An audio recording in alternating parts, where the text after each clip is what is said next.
रायगड जिल्ह्यात मुसळधार पाऊस। म्हसळा तालुक्यातील डोरजे पूल पाण्याखाली। रायगड जिल्ह्यातील सर्व शाळा कॉलेजना आज सुट्टी। मुसळधार पावसाचा मुंबई गोवा महामार्गाला फटका। कोलारजवळ मोठी वाहतूक कोंडी।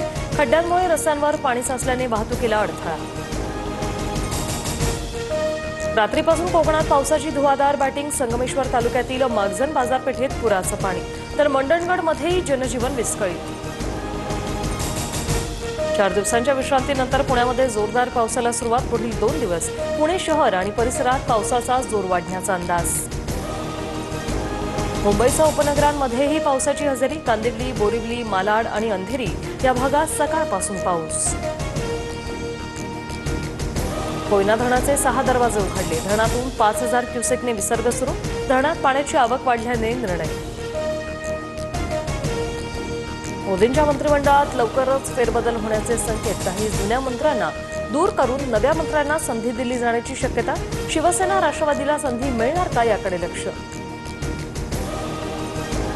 महायुतीच्या समन्वय समितीची आज पुन्हा बैठक। महामंडळाचं वाटप, शासकीय नियुक्त्या, समित्यांचं वाटप आणि इतर मुद्द्यांवर शिक्कामोर्तब होण्याची शक्यता।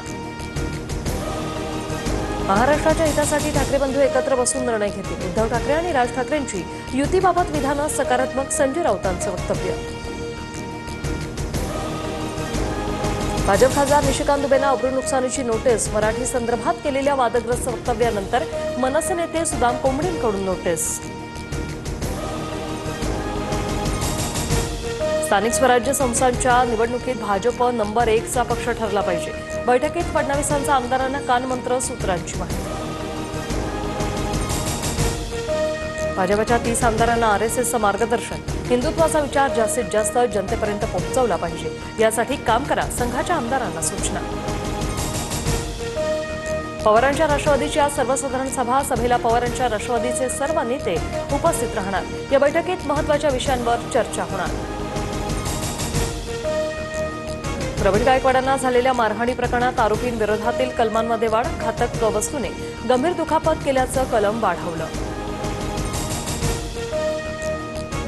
मंगेशकर रुग्णालयाला पुणे महापालिकेचा पुन्हा दणका। मिळकत कर थकवल्याप्रकरणी पालिका रुग्णालयाला नोटीस बजावणार। रुग्णालयाकडे 28 कोटींची थकबाकी। पुण्यात पोलीस भरतीची तयारी करणाऱ्या मुलांना मारहाण केल्याचा आरोप। पुण्यातील तळजाई परिसरातील घटना। मुलींची छेड काढल्याचा आरोप करत मारहाण।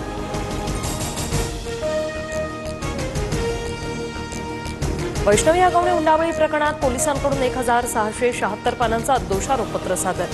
सासरा, सासू, नवरा, दीर, नणंदेसह एकूण 5 जणांचा दोषारोपपत्रात उल्लेख।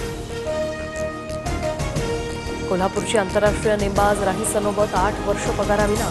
2014 मध्ये उपजिल्हाधिकारी म्हणून नियुक्ती। प्रशिक्षणार्थीचे 3 वर्ष पूर्ण न केल्याने पगार रखडल्याचं प्रशासनाचं कारण। शुभांशु शुक्ला अंतराळातून पृथ्वीच्या दिशेने रवाना। आज दुपारी 3 वाजता कॅलिफोर्नियातील समुद्रात उतरणार। अंतराळात शुभांशु शुक्लाकडून 17 दिवसात 60 पेक्षा अधिक वैज्ञानिक प्रयोग। मुंबईतील हुतात्मा चौकात बेस्टच्या डबल डेकर बसला आग। आगीवर नियंत्रण मिळवण्यात अग्निशमन दलाला यश। शॉर्ट सर्किटमुळे आग लागल्याची माहिती। भारतातील टेस्लाच्या पहिल्या शोरूमची पाठी मराठीत। टेस्लाकडून महाराष्ट्र सरकारच्या नियमांचं पालन। मुंबईमधील टेस्लाच्या शोरूममध्ये मराठी भाषेला प्राधान्य।